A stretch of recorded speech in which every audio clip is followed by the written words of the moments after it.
Agora você tá te gravando? Não vai estar te gravando. Tem que botar pra cá. Ou tu quer vir pra cá? Não, coloca aqui, ó. Tá. Tu consegue te ver aí? Sim. Eu vou aqui, é com o microfone, né? É, microfone. Cadê o microfone? Marina pode dizer assim, vamos chamar agora a professora Leila Guedinha, doutora Leila Guedinha. Eu queria te anunciar. Já pode ver? Começou a gravar? Ali sim. Já? Pode. Tô achando que sim, né? Testa aí, se tá gravando aqui.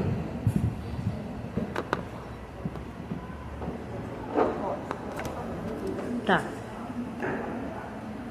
Depois eu viro assim. A gente corta essas partes, né?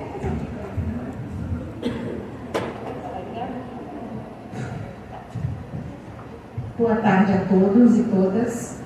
Boa tarde. É com muita alegria que hoje nós estamos aqui com mais uma edição do EPTEM, a quarta, né, que iniciou virtual por uma necessidade. E hoje nós estamos com a primeira experiência híbrida, né, um pouco aqui presencial e outros momentos em virtual novamente, né? Nosso tema desse ano é o que a gente tem vivido, a questão ambiental, né? As mudanças climáticas e o que essas mudanças climáticas, o que elas influenciam na nossa vida, como turistas e principalmente como turismólogos, né? Então eu queria dar as boas-vindas a todos, que a gente tenha um excelente evento, agradecer a cada uma dessas pessoas que estão aqui para discutir o que é o turismo, para discutir como que o turismo e esses processos climáticos, como que eles estão atingindo as nossas profissões, as nossas vidas, né? E agora eu vou repassar para a nossa cerimonialista, que ela vai dar continuidade.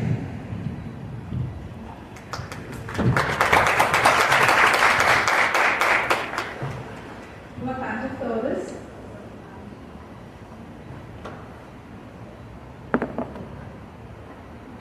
Na composição da mesa, nós temos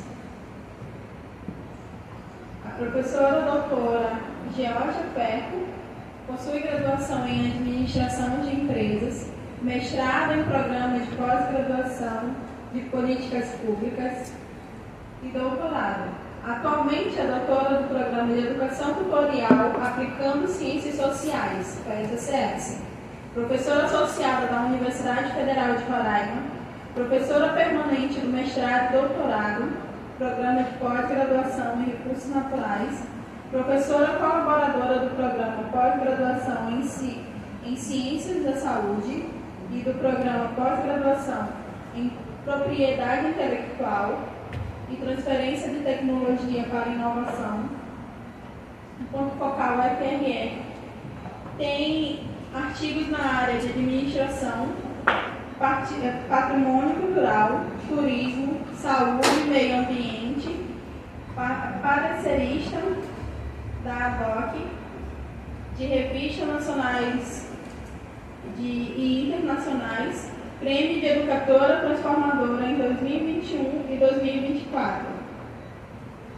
Em seguida, a segunda convidada é a professora Márcia Falcão, da Universidade Estadual de Roraima, UER, graduada em Geografia, especialização e mestrado em Recursos Naturais e doutorado em Biotecnologia e Biodiversidade. É docente da Universidade Estadual de Roraima, do curso de Geografia e dos programas mestrado profissional em ensino de Geografia e mestrado em Agroecologia e do programa PPG Bionorte. Atualmente é coordenadora do mestrado em Agroecologia da UER. Faz parte do Conselho Editorial da UER Edições, UER Edições, e é editora-chefe da revista Casa Macunaíma. Membro titulado Conselho Consultivo da Estação Ecológica de Maracá.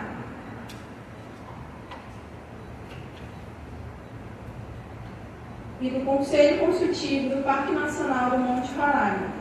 Membro da Comissão de Educação Ambiental do Estado de Roraima, atuou como editora-chefe da revista Ambiente, Gestão e Desenvolvimento, é relatora do Comitê de Ética e Pesquisa, UE, e da Comissão Nacional de Ética e Pesquisa, e faz parte da Rede Brasília Mulheres Cientistas.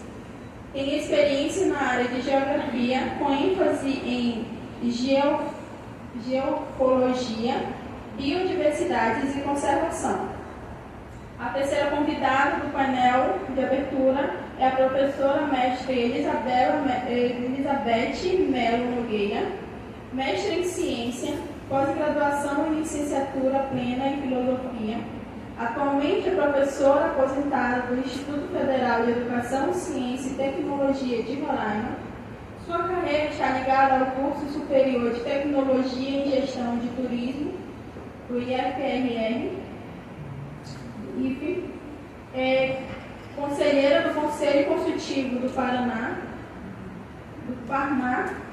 do Instituto Chico Mendes de Conservação da Biodiversidade.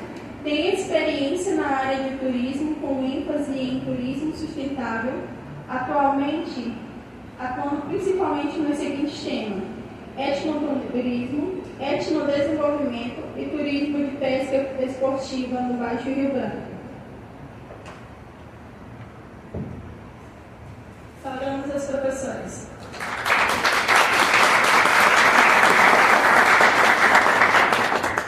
Professoras, cada uma tem 15 minutos de fala e na sequência abriremos para perguntas.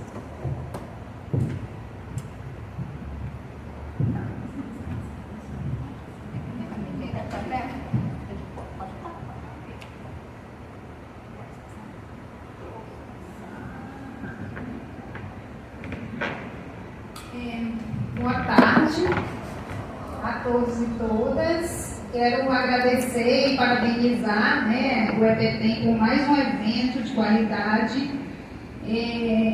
Agradecer também a presença de vocês e dizer que eu estou muito feliz, de estar aqui, e eu espero também contribuir com as discussões que nós vamos trazer agora. Leia se você precisar que eu sente. Bom, então eu vou falar, a temática da mesa vai tratar de mudanças nos padrões climáticos e a atratividade dos destinos turísticos em Roraima. Então eu vou fazer um breve panorama dessa relação mudanças climáticas, povos indígenas e de que forma, em especial, a presença das terras indígenas, elas podem agregar a esses destinos turísticos. E pensar que nós estamos vivenciando esses extremos climáticos e que a gente precisa discutir isso. É uma questão de hoje, desse momento, do agora, a gente trazer essa discussão e também pensar que esse tipo de interferência humana vem trazendo diversos problemas, tanto para as pessoas que vivem nas cidades, como é o nosso caso, quanto a população que vive em outras regiões, como é o caso dos povos indígenas. Então, quando a gente pensa em Amazônia, nós temos essa situação. Então, aqui é um mapa da Amazônia. Então, nesse mapa, o que nós temos aqui? Nós temos... Onde é que eu tenho?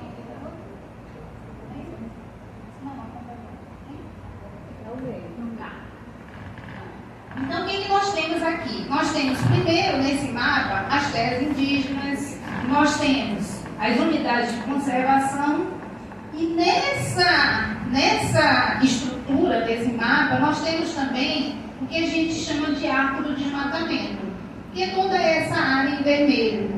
Então, essa situação demonstra o quê? Primeiro, que a gente vive uma região que tem uma característica interessante. Biomas, tanto da floresta quanto da savana e outros, e também a gente tem a presença dos povos indígenas. E ao mesmo tempo a gente tem uma política, e essa política ela se caracteriza pela inserção do agronegócio.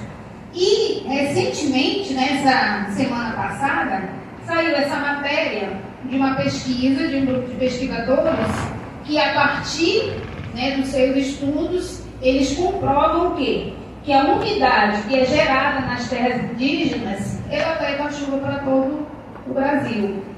E aí, o que a gente retoma? Retoma essa situação, a importância das unidades de conservação e a importância dos territórios indígenas nesse processo. Então, os povos indígenas, eles sempre se caracterizaram pelas diversas interferências em sua vida, desde o processo de chegada do europeu no Brasil, desde esse processo de ocupação, que praticamente dizimou diversos povos indígenas, até chegando mais recente, né, já chegando no período militar, que foi o período de maior, talvez de maior intervenção na Amazônia. O que a gente vai ter? Primeiro, o plano de integração nacional. Que esse plano de integração nacional teve como foco, ocupar a Amazônia, ou como era a política do governo na época, né? Terras sem homens para homens sem terras, incentivando o processo migratório, ou ainda constituindo nas pessoas aquela concepção de que a Amazônia era um vazio demográfico, ou seja, não existiam pessoas na Amazônia. Os povos indígenas nem eram contabilizados pelo censo. Então, nesse estímulo de ocupação, o que a gente vai ter? A exploração mineral e, consequentemente, também a agropecuária. E dessa forma, o Estado ele tinha a concepção e repassava essa concepção que os povos indígenas eram povos selvagens, né? Então, trazer aquela concepção de que são povos selvagens, não têm direito à terra e que a gente precisa, entre aspas, desenvolver a Amazônia. E nesse sentido, a gente vai ter a interferência dessas políticas nos povos indígenas. Interferência que vai proporcionar o que a gente chama de erosão do conhecimento tradicional, ou seja, a perda desse conhecimento tradicional, com o desaparecimento de diversos povos na Amazônia. E a gente sabe que as terras indígenas, né, são terras tradicionalmente ocupadas por um ou mais povos indígenas e que eles sempre estiveram aqui. E aí a gente continua com políticas de intervenção na Amazônia, como, por exemplo, o marco temporal, que é uma política de revisão dessas terras que são tradicionalmente ocupadas e que já foram demarcadas. Então, sempre com aquela concepção de que os povos indígenas interferem no desenvolvimento da Amazônia ou no desenvolvimento do Brasil. E aí a gente retoma lá naquela primeira imagem, que a unidade que é produzida nas terras indígenas percorre todo o Brasil. E dessa forma, os povos indígenas eles possuem um repertório de conhecimento. E esse repertório de conhecimento, que pode ser chamado de conhecimento tradicional, de etnoconhecimento, de saberes tradicional ou memória biocultural. Então, eles possuem essa gama de conhecimentos e que inferem o uso sustentável dos recursos naturais. E que a gente precisa aprender, né? Ou seja, são os comportamentos dessa população em relação à natureza. E esses comportamentos promovem o que a gente, né, conhece como cosmologia desses povos, como patrimônio material e imaterial. E aí assegurar a existência dessas terras indígenas é assegurar isso aqui. E, consequentemente, assegurando tudo isso aqui, a gente vai assegurar também os destinos turísticos que eu vou falar um pouquinho lá na frente. Então, as terras indígenas, elas são terras, né, que, como a gente já falou antes, são terras que estão ali protegendo a Amazônia. A existência delas protege a Amazônia. Por quê? Exercem um papel fundamental na conservação da biodiversidade, atuam como barreiras no avanço do desmatamento, né? Então elas estão ali preservadas e contribuem para a conservação da fauna, da flora e dos sistemas hidrológicos ou seja, a formação dos rios voadores que depois vão percorrer todo o território brasileiro. E aí, né, o pessoal aí do agronegócio, se eles avançarem cada vez mais com esse agronegócio, não vai ter água para eles também, certo? Bom, e dessa forma, essas florestas localizadas nesses territórios indígenas, elas representam um armazém de carbono, que está ali armazenado e que é necessário para que a gente tenha proteção de toda essa biodiversidade. E a conversão dessas terras indígenas para o agronegócio é um tiro no pé. Por quê? Porque além de liberar o que a gente chama de gases do efeito estufa, também a gente vai ter um impacto local e, lógico, o impacto que vai se expandir para todo o território brasileiro. Desmatando essas áreas, cada vez menos a gente vai ter uma quantidade de chuva menor. A gente vai ter uma quantidade menor de estoque de carbono. E a desvio, lógico, né, que tudo isso aí vai proporcionar essa diminuição da evapotranspiração. E também, lógico, o aumento da temperatura e, por sua vez, o que a gente chama de mudanças climáticas. E que cada vez mais a gente está vivendo essas mudanças climáticas, mas como extremos climáticos. Você tem períodos muito longos de estiagem e períodos, talvez, às vezes longos e às vezes curtos de chuva. E quando tem muita chuva dá problema. Quando tem pouca chuva dá problema. Quando a estiagem ela se prolonga, também temos problemas.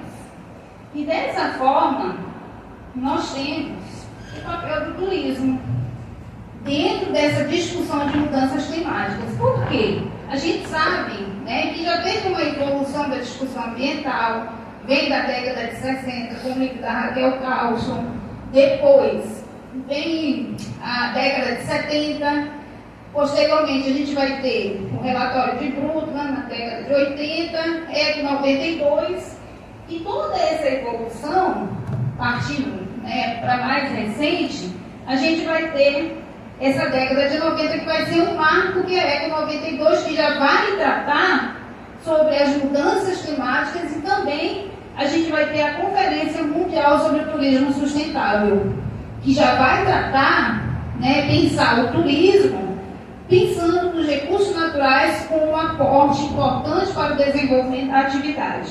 E esse turismo sustentável, ele caminha com algumas questões que é importante a gente pensar.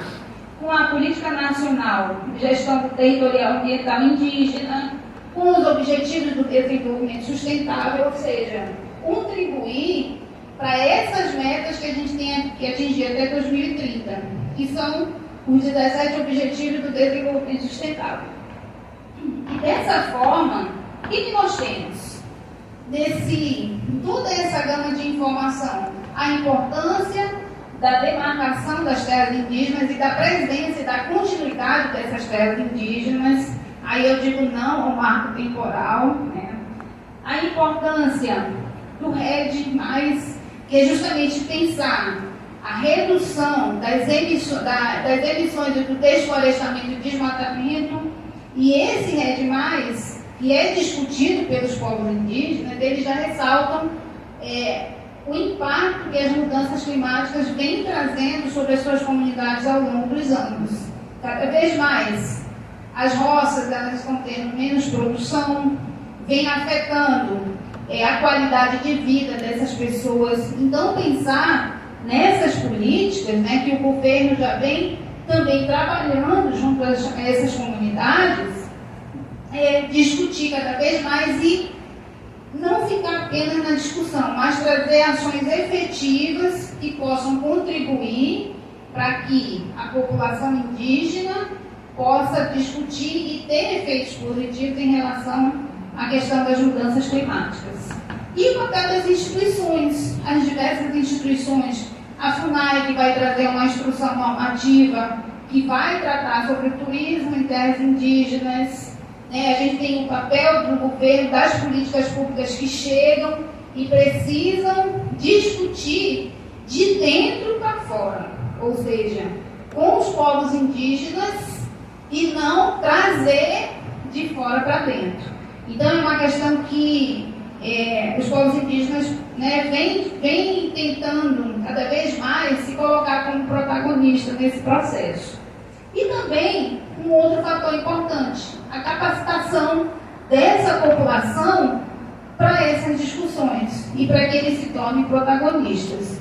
E dessa forma, como a gente tem o papel do turismo de forma importante, né, o turismo sustentável, e discutir as mudanças climáticas, se a gente não tiver, né, o turismo agregado a essa discussão, a gente não vai ter destinos turísticos. Por quê? Porque eles serão afetados diretamente pelas interferências que são as interferências desenvolvimentistas. A gente sempre pensa apenas em desenvolver, né? Nunca pensa nas consequências que aquele desenvolvimento impositivo ele pode trazer para uma determinada população.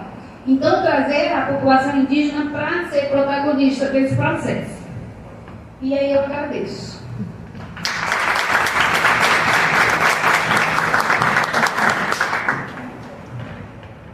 Alguém quer fazer alguma pergunta? Foi só no final. Ou no final? Vocês que dizem.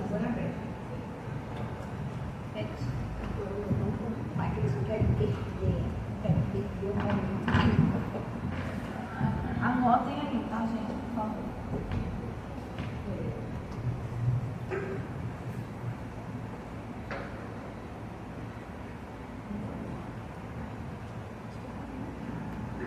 Boa tarde a todos e a todas.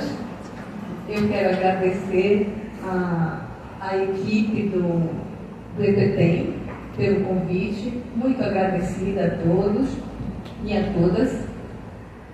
E eu vou tomar retomar um pouco do que a Márcia disse, né? Integrar para não entregar, né? Esse era o plano de desenvolvimento daquele momento. E exatamente por isso que a Amazônia passa a ser muito mais povoada pelo gado do que pelo turismo. E aí nós temos várias fazendas e, enfim, é o que vemos aí. Mas observamos que o turismo ele vem sendo afetado e duramente prejudicado e alterado por conta da crise do clima. Essa é uma realidade, né? No entanto, a gente sabe que é necessário um esforço contra essa subida da temperatura global em média, né? E, portanto, o que precisa fazer? Precisa-se apostar na regeneração dos ambientes naturais, no corte de emissões de gases de efeito estufa. E como fazer isso? A professora Márcia deu um aporte muito importante para nós, né? Uma das questões que atualmente vem sendo muito discutida e muito trabalhada é o REDD+. E as comunidades indígenas estão envolvidas e muito preparadas para esse processo de redução das emissões de gases. Então, aí é uma foto do americano dali, do Lago dos Americanos, né?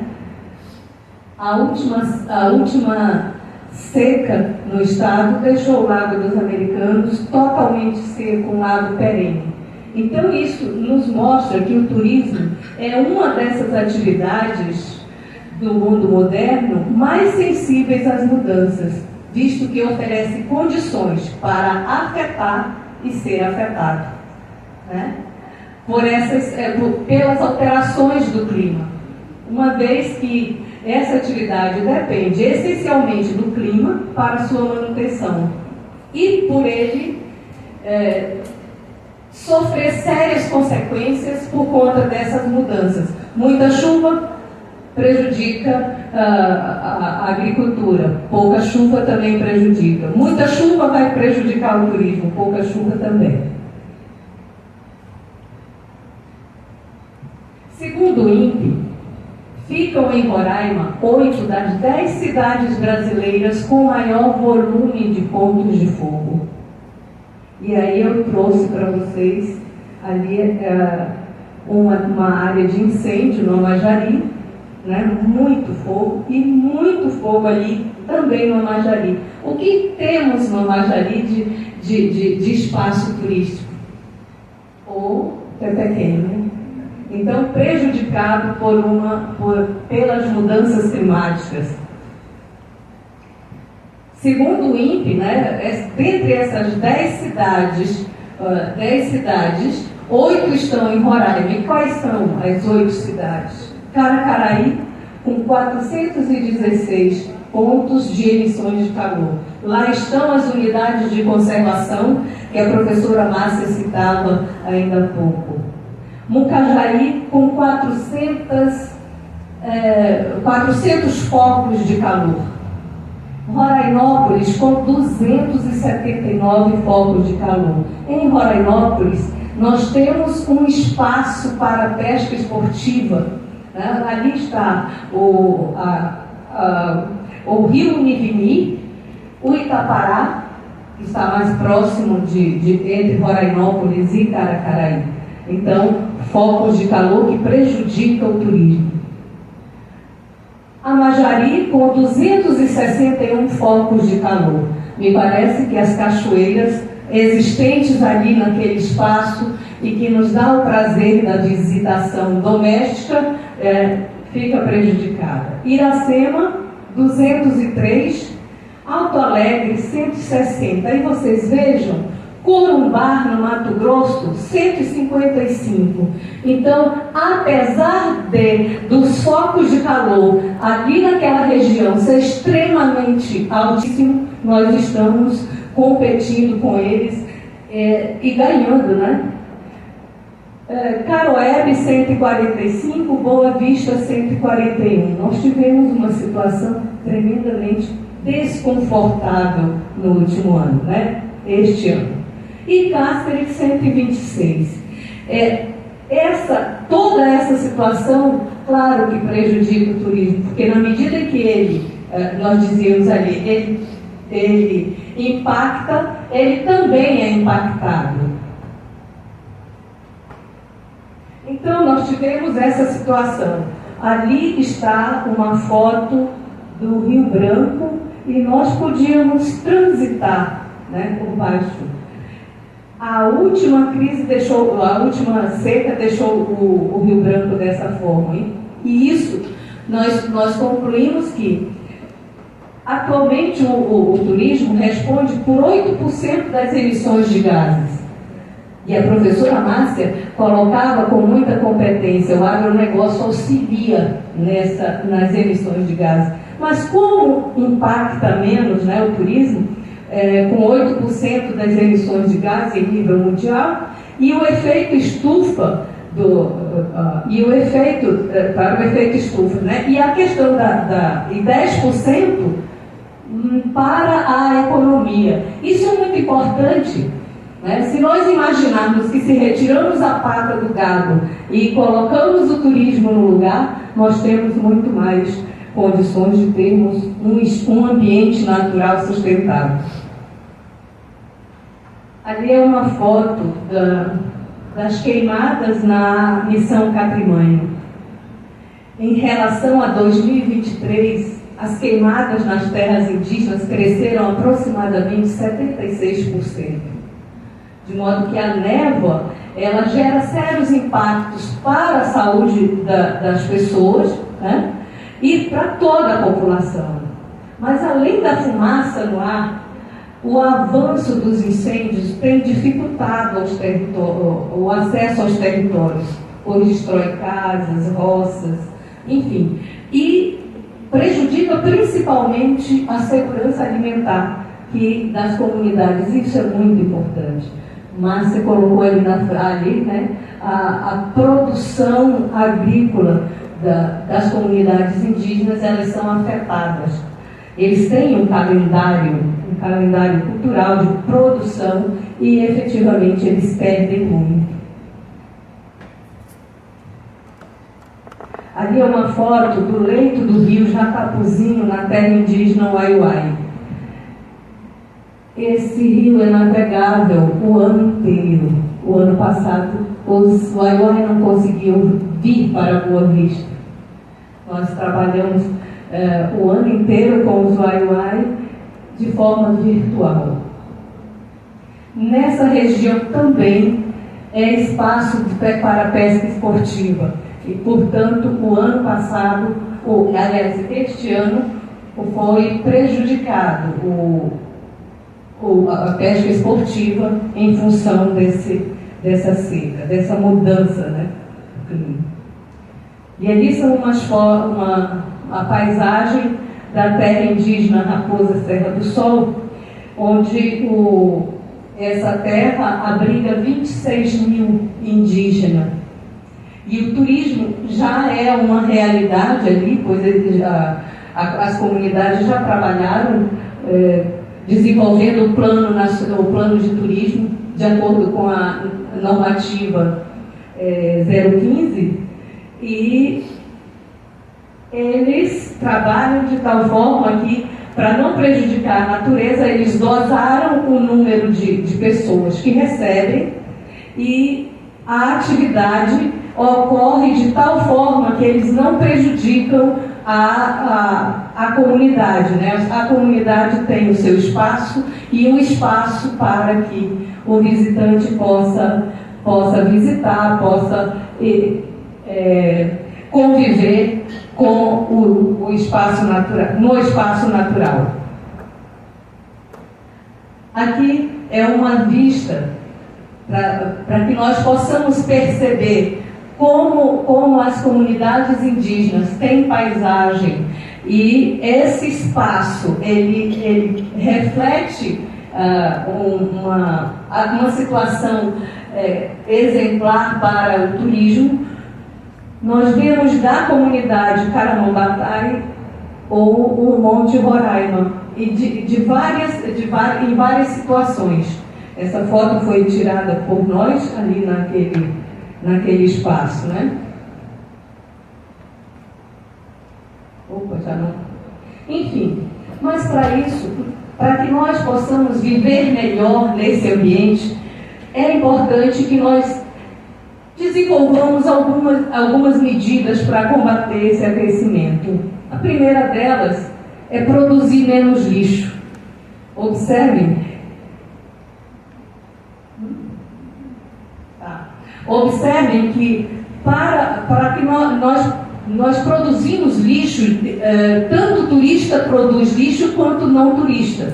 Mas o turismo, ele é um grande produtor de lixo quando nós nos hospedamos e nos alimentamos. Mas o reaproveitamento é muito importante nesse processo, né? Comprar menos produtos e menos embalagens. Nós temos sempre muitas embalagens. Comprar menos roupas também, né? A moda nos leva a consumir muito. Utilizar transporte público. Imagina que se cada um de nós tem um carro aqui, nós emitimos bastante poluente. Poderíamos usar mais o transporte público. Consumir produtos locais. Esses produtos locais têm menos conservantes, são produzidos pelas comunidades e é da agricultura familiar, não? Moderar no ar-condicionado. Em Roraima seria possível? É importante moderar, né? Porque o ar-condicionado ele libera um tipo de gases que chama HFC, né? E esse HFC é mais potente que o CO2. Nesse sentido, nós poderíamos aprender a viver mais sem o ar-condicionado. Sabemos que na região norte é muito complicado, mas na medida em que nós já temos a possibilidade da utilização da energia solar, nós ganhamos em menos emissão de gases, né, em menos poluentes. Reduzir desperdícios. redução no consumo, uma vez que os alimentos e produtos são totalmente reaproveitáveis. Nós não consumimos as cascas dos alimentos, nós não consumimos as folhas. Então, é possível nós mudarmos o comportamento. E, nesse sentido, nós podemos reduzir a emissão de gases. Enfim, muito obrigada.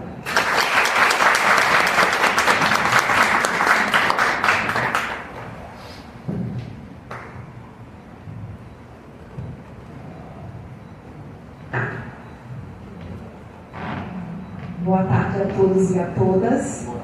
Já quero iniciar aqui agradecendo a professora Leila por ter aceitado esse convite.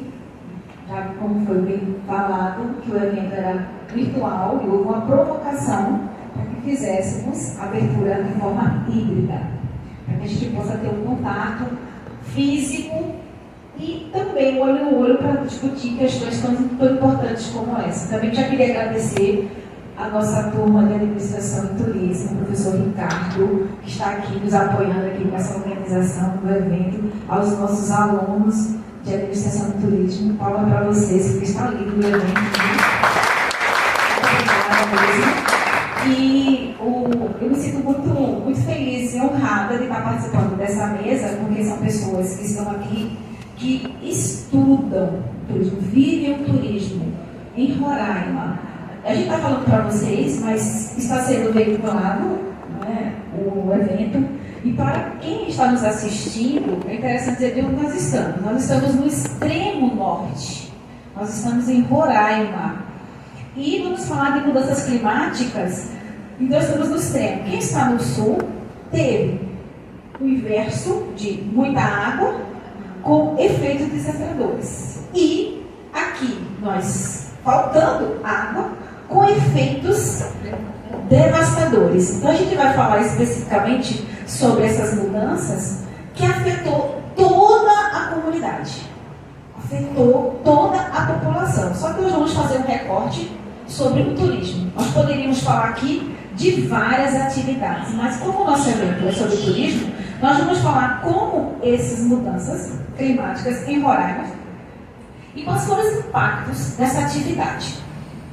A Márcia já fez aqui, né, deu uma aula sobre os movimentos e enalteceu, porque nós estamos num estado indígena, com uma concentração maior indígena do país, então é interessante que a gente coloque isso em voga para discutir.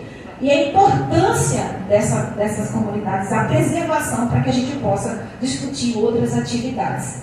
E também falou da Amazônia, né? Então nós vamos falar aqui da Amazônia brasileira, porque nós tivemos o quê? O pior, né, fevereiro da história. Nós tivemos quase 3.000 focos de incêndio. A professora Elizabeth trouxe, talvez eu seja repetitiva, mas é interessante dizer que se vocês pegarem o gráfico, Roraima desponta. Como você colocou, Beth, desponta no número de focos de incêndio. E isso afetou todo mundo. Então, nós tivemos incêndios em agosto, setembro, outubro, novembro, em dezembro e janeiro, ficaram acima da média histórica. Nós temos um pesquisador, o Imbrósio mesmo, ele media e mostrava o quanto o nosso ar ficou o pior do mundo. E isso afetou a questão das terras também indígenas, né, incluindo a Yanomami e outras, que ficaram isoladas. Isoladas porque a gente, quem conhece a Amazônia sabe disso, que em alguns locais a gente vai por barco. Nesse cenário, né, de seca e fogo, a Beth mostrou do Amajari.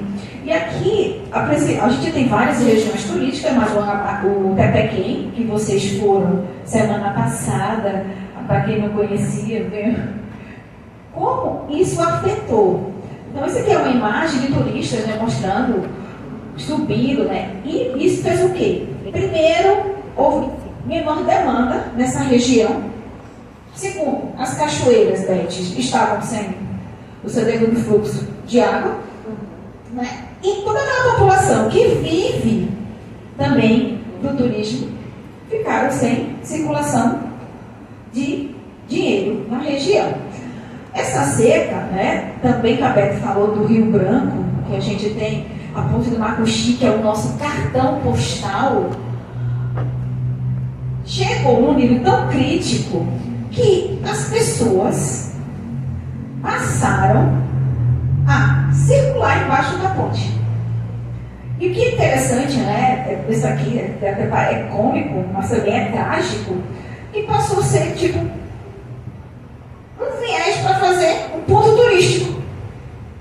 As pessoas começaram a levar, jogar, porque foi tão inusitado ver o rio tão seco, que as pessoas foram lá como ponto turístico. Só que isso tem grandes repercussões, porque o fluxo de água baixou tanto, então nós temos o quê? Um prejuízo para as comunidades ribeirinhas que vivem ali, as comunidades indígenas.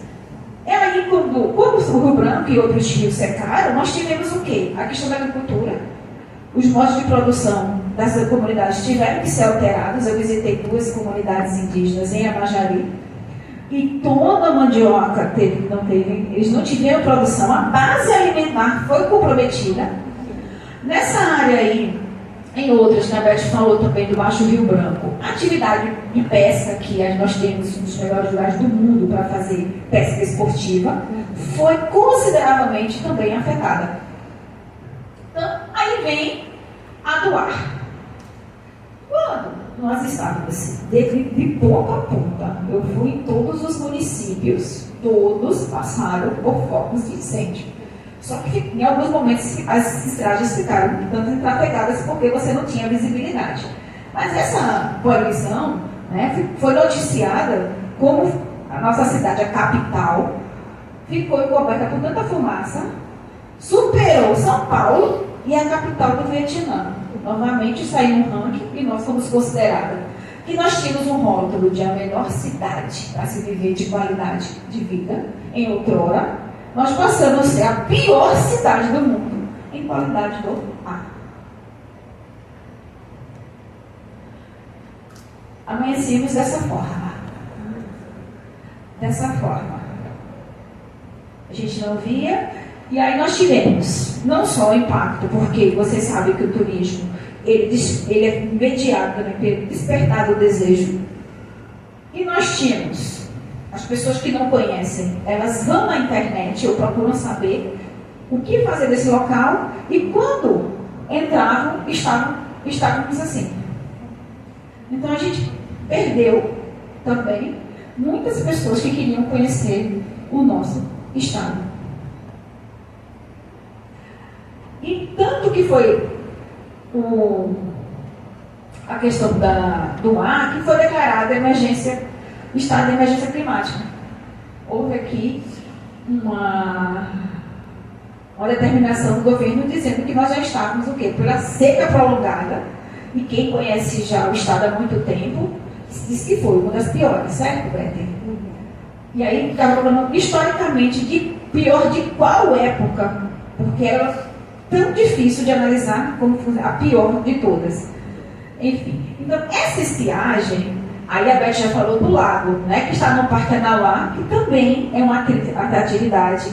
O Parque Anauá condensa pessoas no final de semana para jogar pi, para ir para o lago, e ficou dessa forma.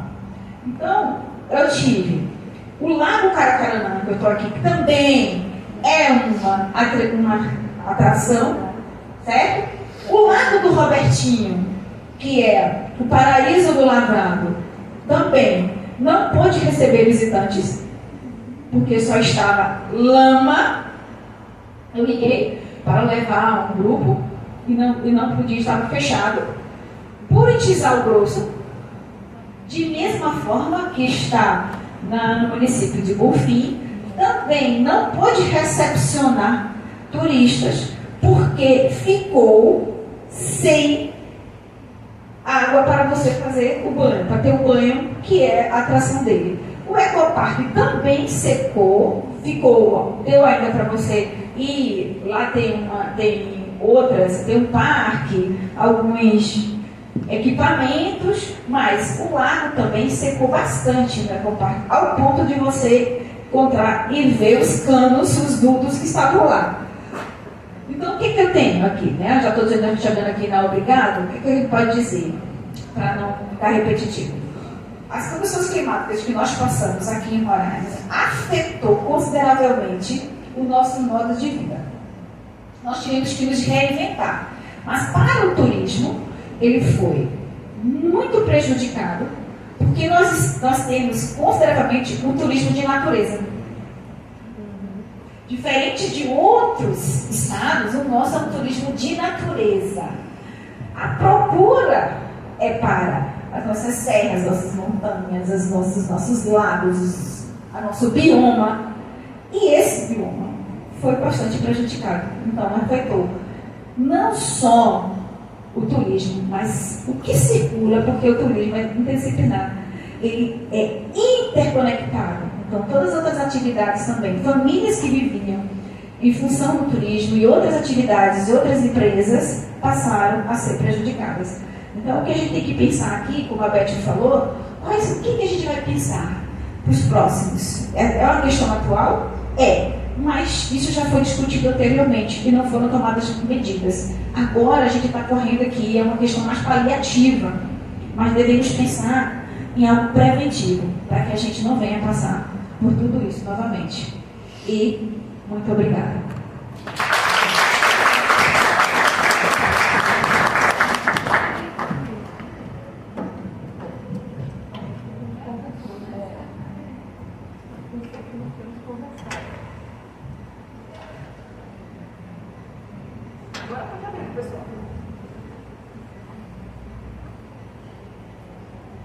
Professoras, agradecemos por suas valiosas pontuações e por suas participações neste painel de abertura do 4º FT.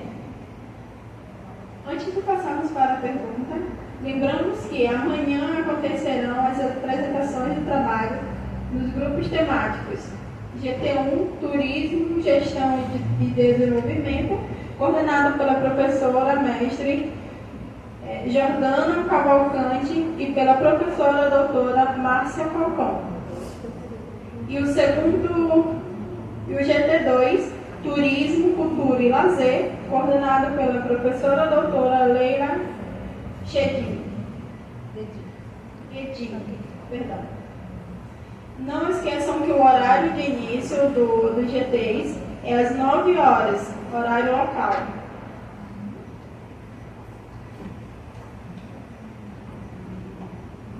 Agora vamos passar para as perguntas.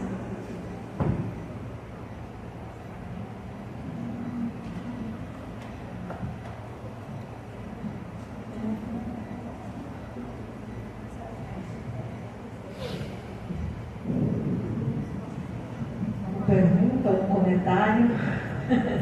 Mas assim, é muito bom ouvi-las, né? Trazer pessoas como vocês para um evento como é o EPTEM só engrandece o próprio evento. Então, agradeço muito. Ouvir tanto a Geórgia, a Márcia e a Beth são pessoas que, como a Geórgia mesmo falou, que pesquisam, estão o tempo inteiro estudando o que estão falando, né? E perceber um problema que ele é mundial, né? As mudanças climáticas. Não é só nosso, né? Não é só daqui de Roraima. Na realidade, é como a Márcia pontuou, nós é que não precisaríamos estar passando por isso, né? Nós estamos num lugar que não se caracterizaria para estar o calor que nós estamos sentindo, né? A seca que nós estamos sentindo. Então, quando a Geórgia traz os saberes dela com os saberes da Beth, que ela trabalha com as comunidades indígenas, com as comunidades tradicionais, e aí traz junto esses conhecimentos de espaço, né? E quando a Georgia traz a parte, especialmente de administração do turismo, né, Georgia? Então, juntar esses 3 momentos, essas 3 pessoas falando, para nós, a gente aqui na nossa cabeça, tentar organizar o que elas estão colocando e perceber que cada ponto que elas colocaram aqui se completa, né? Se completa porque elas estudam todos os dias a respeito, vivem, né? A Beth e a Márcia estiveram trabalhando com comunidades indígenas e turismo lá na Raposa Serra do Sol, lá em cima do Sol, vai Damiana, não é assim? E a Georgia aqui nos ajudando o tempo inteiro, trazendo como é que deve ser planejado, como deve ser administrado isso tudo. Então, diante disso tudo e do que a gente vive, né? Como a Beth bem trouxe, como desligar o ar-condicionado, né? Nesse espaço que nós estamos.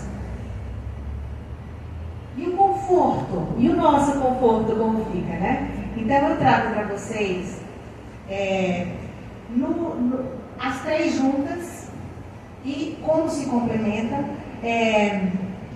Qual seria o primeiro passo que nós, como turismólogos, planejadores, como administradores do turismo, né, como geógrafos, né, como historiadores, como filósofos, né? Então, o que a gente poderia começar a pensar, começar a refletir para começar a mudar? Para a gente ter o nosso conforto, de repente desligar o ar-condicionado, mas continuasse, que a gente continuasse se sentindo confortável. Quais seriam os primeiros passos para isso?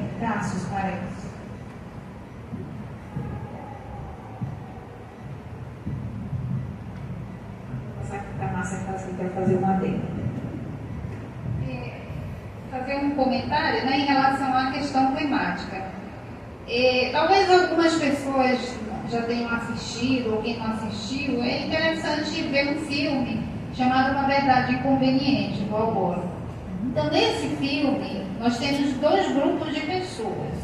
Os que realmente acreditam nas mudanças climáticas, que são mudanças que são decorrentes das nossas atividades humanas, porque nós chegamos num grau de conforto que ninguém quer abrir mão, né? Quem é que vai querer, quem é que estaria aqui nesse momento se não tivesse um ar-condicionado? Até que aqui, se a gente conseguisse abrir a janela, talvez a arquitetura ajudasse um pouquinho, né? Porque a gente tem que passar também pelo tipo de arquitetura que a gente tem, que seria uma arquitetura mais sustentável, né? Com circulação de ar, com luminosidade, para a gente não ter que ligar lâmpadas e etc.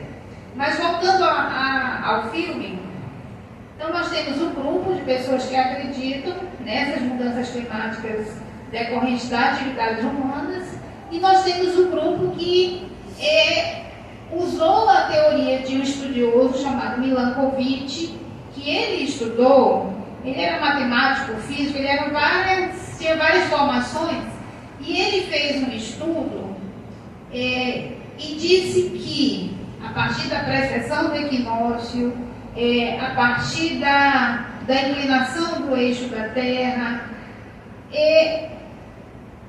o que nós temos? A cada milhões de anos ocorre uma mudança nessa dinâmica natural. Ou seja, nós temos, todo mundo já viu o globo terrestre que ele é tombadinho assim, né? Ele tem um eixo de inclinação. Então, esse eixo de inclinação, ele varia eventualmente. Quando teve o último tsunami, no Japão, ele foi tão forte que ele inclinou um pouquinho.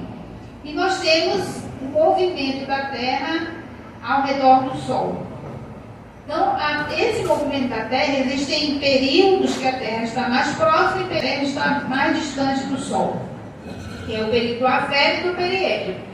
E, passando milhares de anos, ocorre uma mudança nessa rotação. Não tem nem período distante, nem período próximo. E isso infere em mudanças climáticas. Então, ele diz que as mudanças climáticas, elas são naturais, né, ocorrem por fenômenos geológicos naturais e que vão promover mudanças climáticas. E aí, o que acontece? Um grupo usa essa teoria para dizer que não, que as mudanças climáticas elas estão acontecendo, mas não é culpa das atividades humanas.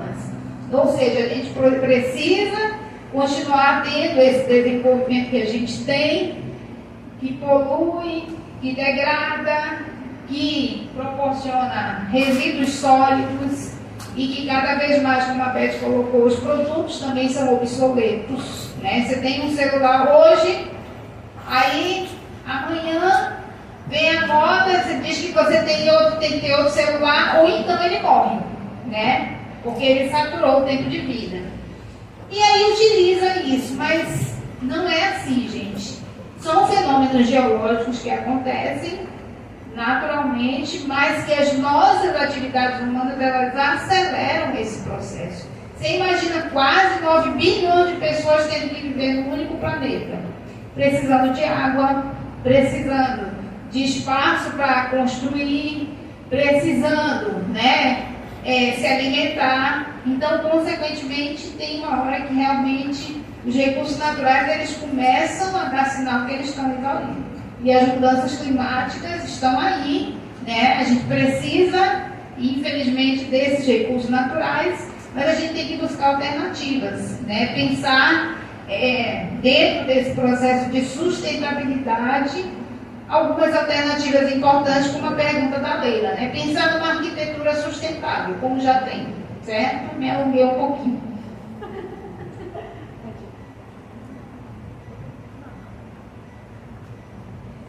E nesse processo em que a Márcia coloca de pensar numa arquitetura sustentável, já existe, sim, mas e para o norte, que tipo de arquitetura nós precisamos, né? Para que nós possamos também possamos não abdicar do conforto do ar-condicionado.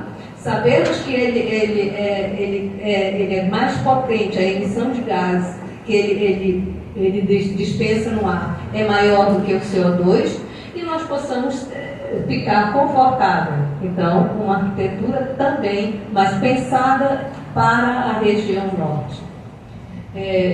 Pensarmos que nós necessitamos ser menos consumistas, e nós consumimos mesmo, né? Não só o celular, mas nós consumimos roupas, né? Às vezes nós temos roupas no armário que não precisamos, mas nós vamos lá e compramos outra. Por quê? Porque é moda. A televisão está nos dizendo que hoje nós vamos usar a calça boca curta, né? Apertadinha. Amanhã ela cresce demais e nós vamos trocando de roupa.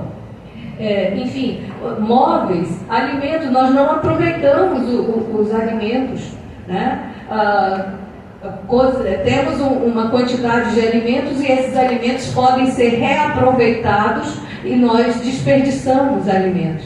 E não olhamos que todo esse processo... Bom, além disso, reciclar, fazer compostagem, nós consumimos mais do que nós necessitamos. E essa é uma realidade. O turista, ele percebe isso. E existe o tipo de turismo que convive com a comunidade e que vem para a prestação de serviços para a comunidade. Um exemplo são os turistas de pesca esportiva. Eles, médicos, engenheiros, enfermeiros, pessoas que têm formação e que atendem às comunidades e deixam recurso para as comunidades. Eu não estou dizendo que essa é a realidade do estado de Roraima, né? Porque não posso afirmar, mas esse tipo de turismo existe. Então, são formas alternativas que se pode desenvolver. E comportamentos, né? O comportamento está dentro de cada um de nós. Se nós mudarmos o comportamento, com certeza nós vamos aceitar a realidade, né, do algoz. Por outro lado, nós vamos ser ambientalmente sustentáveis.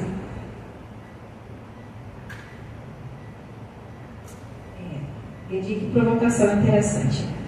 Porque a gente tem que, quando você traz essa provocação, vai pensar como está a nossa conduta enquanto indivíduo. O indivíduo que é consumista não está alienado pela questão mercadológica. E para o turismo, vamos pensar, a gente está no extremo norte. Se você, eu falo como planejadora, como administradora, que consigo e fico olhando coisas, o que eu faria diferente? Algo aqui, hoje a gente está no extremo norte, que deveria ter um conforto térmico, deve ter um replantio. Uma das coisas. Aqui, a cidade ainda está muito quente. Quando você está chegando de avião, que a gente vai olhando, já foi provada a sensação térmica de outras cidades, elas são pela quantidade de árvores. E estão destruindo todas as árvores das cidades. Os bairros periféricos, você quase não vê árvore. Então vai ser muito mais quente.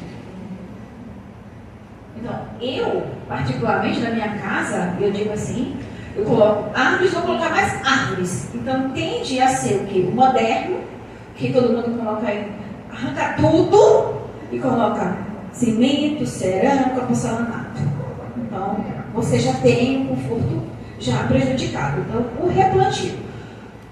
Eu falava de Boa Vista, vindo de cima, eu colocaria um planejamento já para arborizar a cidade. Mas isso aí é para geração futura, porque talvez as pessoas querem ver de imediato. Então, a gente veio uma provocação, eu estava vindo de viagem, encontrei uma professora, ela disse, Jorge, bem engraçado, olha só, a gente está num campus que chama Paricarana, nosso campus, e a gente não vê uma paricarana plantada aqui. Não é? Olha que interessante. E vocês nem sabem o que é. Então, para mim, já começa com a questão do replantio. Uma outra coisa que seria ideal é a questão da redistribuição. A nossa pirâmide ela é muito injusta, ela é uma disparidade muito grande entre aqui e quem está na base. Então, quando a gente pensar em atividades que haja uma redistribuição, certo? Que chegue para muitos, a gente consegue ter um conforto. Porque eu posso ter a minha tecnologia e transferir essa tecnologia. Eu não preciso... vou falar isso do turismo, de forma bem prática. Do turismo, quando a gente pensa um turismo que é predador por quê? Se eu abro uma comunidade abre para o turismo. Se ela não for pensada de base, ou seja, que os recursos que são usados, mas os que chegam também fiquem ali, eu tenho uma distribuição de recursos. Mas quando isso não é pensado, o que acontece? Operadoras vêm, exploram aquilo, levam o melhor, deixam o lixo e pouco fica. Então, a distribuição é importantíssima desse planejamento, de repensar práticas. E por fim, eu não vou me alongar porque eu dei aqui inúmeros exemplos, mas o do exemplo é a questão do quanto eu estou conectada para consumir sem ser necessário. Por que eu preciso ter isso, não aquilo? Por que eu preciso? Será que é porque eu preciso ou porque eu estou agradando a outrem? Ou eu quero prestar conta a outrem? Então tem uma lógica, como eu sou da área de marketing, né? Tem esse lado de fazer conexões e fazer com que você venha despertar o desejo que você entende que é necessidade, que não é, mas eu preciso. Então, eu iria por várias vertentes, mas agora, no que a gente está passando, vamos pensar aqui, em Roraima, tem uma startup que eu gosto muito, eu sou a admiradora do gestor dela, que é a Treeback, né? Árvores de Volta, depois vocês olham aqui, é de Boa Vista, é nossa, é de Roraima, que trabalha com replantio, certo? Então você compra e essas compras são convertidas em plantações de árvores e depende do local, daquele local, ser nativo. Então ele já tem um projeto que já ganhou prêmio, já foi chamado agora para a Europa, Então a gente pode pegar uma boa prática dessa e fazer. Segundo, ter mais consciência, ter mais discussões sobre. E aí, só para fechar, essa questão do consumismo é tanta que a gente tem que repensar. Eu gosto de provocar os nossos alunos. Ontem não, semana eu estava dando uma palestra sobre educação financeira. E aí Roraima é um dos estados mais endividados do Brasil. Isso está sendo cultural e a gente está indo para as crianças das escolas e elas estão reproduzindo esse modelo. E a gente precisa pensar o que é, por que esse consumo que a gente não consegue honrar a dívida, porque ele também é não honrar a dívida. Então a gente precisa. E aí quando eu vou conversar com essas pessoas, gente, pasmem, o que eles gastam com coisas que eles não precisam. E um deles, que infelizmente a gente ainda não tem uma política, né, para cessar, né, que são esses jogos hoje, que conectou esses jogos de azar, que também tem prejudicado muitas atividades. E o turismo também. Por quê? Porque o dinheiro que você ia gastar para ter um lazer, você foi e jogou numa plataforma dessa, que, diga-se de passagem, não é nem do Brasil, é fora do Brasil, e mais de bilhões estão sendo evadidos, que poderiam ser do turismo, e só volta menos de nem 10% estava voltando. Enfim, dos 200 milhões que estavam voltando no Brasil. Então, a gente tem muita coisa para pensar, mas para o nosso caso aqui, que a gente é natureza, então a gente precisa muito mais abraçar a natureza. Nós somos natureza e precisamos continuar sendo. Obrigada. Só fazer uma fala, né, em relação à questão urbana, né?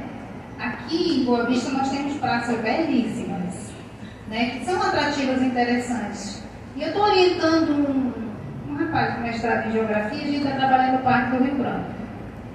E o nome é Selvinha, não tem uma árvore, é tudo cimento. Aí nós fomos lá medir a temperatura, né, que não tem árvore, não tem condições de ninguém ir naquele lugar até umas 4h30 da tarde. Por quê? Como é tudo cimento, não tem árvore, você não tem onde ficar.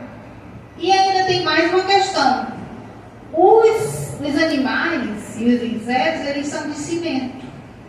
Não tem nem como você tocar naqueles animais, porque eles absorveram o calor, né? Então também a gente pensar, dentro do contexto urbano, as praças, a arborização das praças.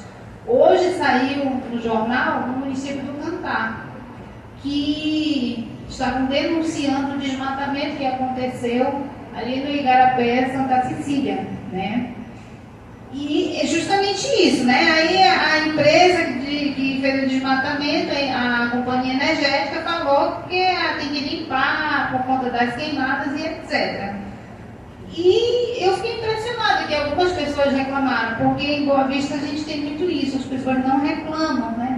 não reivindicam seus direitos.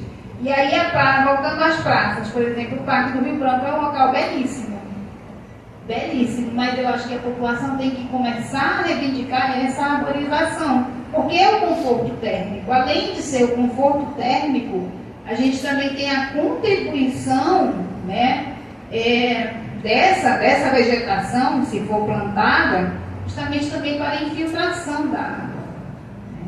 E aí pensar nisso também na questão das praças, que são belíssimas, né? Tem atrativos, mas infelizmente não tem árvore. E todas elas com os animaizinhos ali em concreto, né? É interessante essa tua fala, nossa.